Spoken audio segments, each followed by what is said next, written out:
Hello, പുതിയ വീഡിയോയിലേക്ക് എല്ലാവർക്കും സ്വാഗതം. അപ്പോൾ നമ്മൾ ബൊഗൻവില്ല ഇപ്പോൾ നല്ലപോലെ പൂക്കുന്ന സമയമാണ്. അപ്പോൾ ബൊഗൻവില്ലയ്ക്ക് നമ്മൾ ഒക്ടോബറിൽ അത് ചെയ്യേണ്ട കാര്യങ്ങൾ ചെയ്തു കൊടുത്തതും അതിൻ്റെ വീഡിയോ ഞാൻ ചെയ്തിട്ടുണ്ട്. അത് നിങ്ങളെല്ലാവരും കണ്ടു കാണുമല്ലോ. അപ്പോൾ അത് കഴിഞ്ഞിട്ട് നമ്മളിപ്പോൾ ചെയ്യാൻ പോകുന്നത് വേറൊരു കാര്യമാണ്. ഇപ്പോൾ എല്ലാത്തും നിറയെ പൂവായിട്ടുണ്ട്.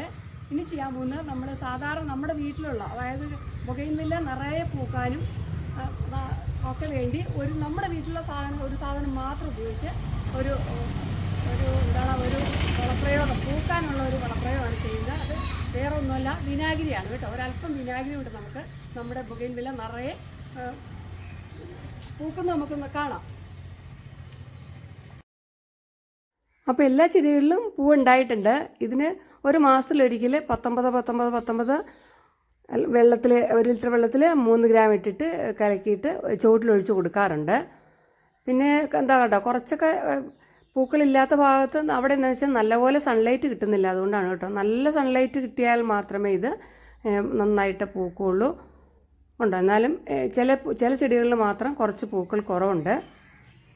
അപ്പോൾ ഇതാണ് ഞാൻ പറഞ്ഞ വിനാഗിരി. നമ്മുടെ വെള്ളവും നോർമൽ വാട്ടർ മാത്രം ചേർത്തിട്ട് ഉണ്ടാക്കിയതാണ്. അതിൻ്റെ അളവും കാര്യങ്ങളൊക്കെ ഞാൻ നിങ്ങളോട് പറയാം. അപ്പോൾ എങ്ങനെയാണ് സ്പ്രേ ഉണ്ടെന്ന് വെച്ചാൽ, പൂവിൽ വീഴണ്ട, ഇലയിലും അതുപോലെ തന്നെ ഇലയിലും ചുവട്ടിലും ഒക്കെ നന്നായിട്ട് തണ്ടിലൊക്കെ വീഴുന്ന രീതിയിൽ സ്പ്രേ ചെയ്ത് കൊടുക്കുക. ഇതൊരാഴ്ച ഒന്നിച്ച് ചെയ്താൽ മതി. നമ്മുടെ ബൊഗൻവില്ലയിൽ എപ്പോഴും പൂക്കളുണ്ടാവും.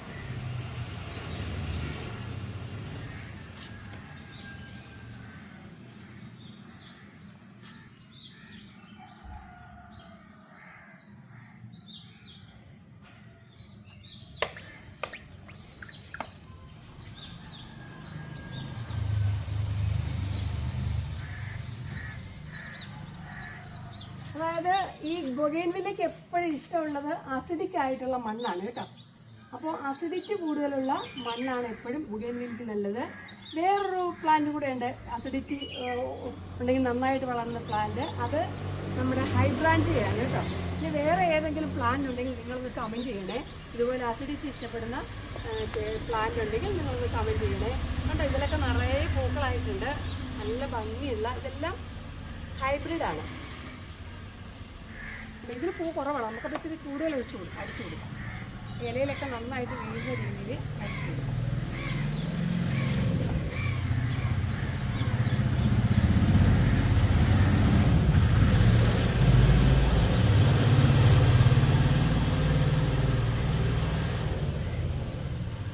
പൂവിൽ വീഴാതെ ശ്രദ്ധിക്കുക. പൂവിൽ വീണാൽ ചിലപ്പോൾ പൂ കൊഴിഞ്ഞു പോകാനുള്ള സാധ്യതയുണ്ട്. ഇവിടെയൊക്കെ കുറച്ച് വെയിൽ കുറവുണ്ട് കേട്ടോ, അതാണ് ഇവിടെ അത്രമാത്രം പൂ ഉണ്ടാവാത്തത്. ഇവിടെ നന്നായി വെയിൽ വേണമല്ലോ. അതുപോലെ തന്നെ നനയ്ക്കുന്നത് നമുക്കറിയാമല്ലോ, എല്ലാ ദിവസവും നനയ്ക്കരുത്, 2-3 ദിവസം കൂടെ മാത്രം നനച്ചാൽ മതി. അറിയാമല്ലോ, നമുക്കറിയാം വെള്ളം വേണമെന്ന് ആവശ്യപ്പെടുന്ന ലക്ഷണം അറിയാം പ്ലാന്റിൽ. അതുപോലെ ഇതുപോലെ ഇലകളിങ്ങനെ. ഇനി ഇതെങ്ങനെയാണ് സൊല്യൂഷൻ തയ്യാറാക്കുന്നതെന്നും അതിൻ്റെ റേഷ്യോയൊക്കെ നമുക്കൊന്ന് കാണാം. ഇത് വളരെ എളുപ്പമാണ് കേട്ടോ. അതായത് ഇതാണ് നമ്മുടെ വിനാഗിരി. ഈ വിനാഗിരി നമ്മൾ എന്താ ചെയ്യുന്നത് വെച്ചാൽ 30 മില്ലി 1 ലിറ്ററിന്. ഇത് 15 മില്ലി കൊള്ളുന്ന ഒരു പാത്രമാണ്. അപ്പോൾ നമ്മൾ ഇതിനകത്ത് 2 പാത്രം ഒഴിച്ചു കൊടുക്കുന്നുണ്ട്.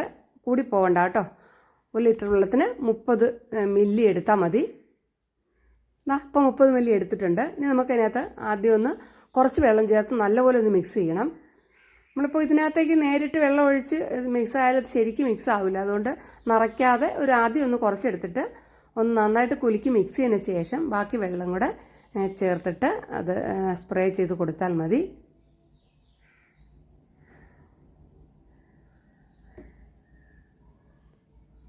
അപ്പോൾ അത് മിക്സ് ആയിട്ടുണ്ട്. ഇനി നമുക്ക് ബാക്കിയുള്ള വെള്ളം കൂടെ ചേർത്തിട്ട് ഒന്നും കൂടെ ഒന്ന് കുലുക്കി മിക്സ് ചെയ്തിട്ട് അടപ്പടച്ചു കൊടുക്കാം. അടപ്പടച്ചു കൊടുത്തിട്ട് അറിയാമല്ലോ, ഇത് നമ്മൾ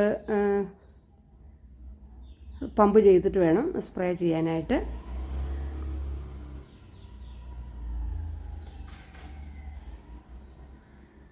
അപ്പോൾ വീഡിയോ ഇഷ്ടമായെങ്കിൽ നിങ്ങൾ ലൈക്ക് ചെയ്യുക. അതുപോലെ മറ്റുള്ളവർക്കൊക്കെ ഒന്ന് ഷെയർ ചെയ്ത് കൊടുക്കണം.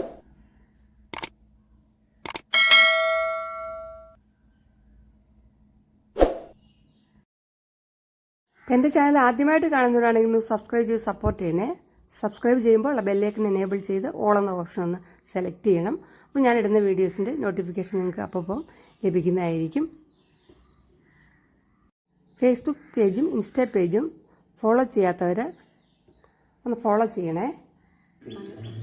അപ്പോൾ ഇന്നത്തെ വീഡിയോ ഇത്രയേ ഉള്ളൂ. അപ്പോൾ നിങ്ങളെല്ലാവരും ചെയ്ത് നോക്കുക. ചെയ്ത് നോക്കിയിട്ട് നിങ്ങളതിൻ്റെ അഭിപ്രായങ്ങൾ കമൻറ്റുകളായിട്ട് അറിയിക്കണം. അപ്പോൾ അടുത്ത നല്ലൊരു വീഡിയോയിൽ നമുക്ക് വീണ്ടും കാണുന്നവരെ എല്ലാവർക്കും ബൈ. Thanks for watching.